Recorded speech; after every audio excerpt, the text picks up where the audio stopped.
100 years ago, the class of 1920 graduated into the end of a deadly pandemic. 50 years ago, the class of 1970 graduated in the midst of Vietnam War. And nearly 20 years ago, the class of 2001 graduated just months before 9/11. There are notable examples like this. They had to overcome new challenges, and in all cases, they prevailed. The long arc of history tells us we have every reason to be hopeful. So, be hopeful. I grew up without much access to technology.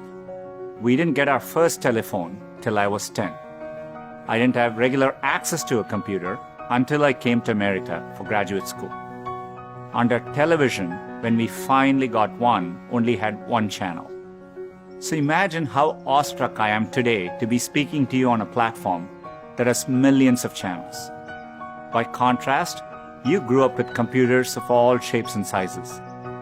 The ability to ask a computer anything, anywhere, the very thing I've spent my last decade working on, is not amazing to you. That's okay. It doesn't make me feel bad. It makes me hopeful. There are probably things about technology that frustrate you and make you impatient.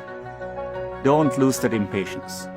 It'll create the next technology revolution and enable you to build things my generation could never dream of. My father spent the equivalent of a year's salary on my plane ticket to the US so I could attend Stanford. It was my first time ever on a plane. But when I eventually landed in California, things weren't as I had imagined. America was expensive. A phone call back home was more than $2 a minute. And a backpack cost the same as my dad's monthly salary in India. And for all the talk about the warm California beaches, that water was freezing cold. On top of all that, I missed my family, my friends, and my girlfriend, now my wife, back in India. A bright spot for me during this time was computing. For the first time in my life, I could use a computer whenever I wanted to. It completely blew my mind. And at that same moment, the internet was literally being built all around me. The year I arrived at Stanford was the same year the browser Mosaic was released, which would popularize the World Wide Web and the internet. The summer I left was the same summer that a graduate student named Sergey Brin met a prospective engineering student named Larry Page. These two moments would profoundly shape the rest of my life. But at the time, I didn't know it. It took me a while to realize that the internet would be the single best way to make technology accessible to more people. And as soon as I did, I changed course and decided to pursue my dreams at Google.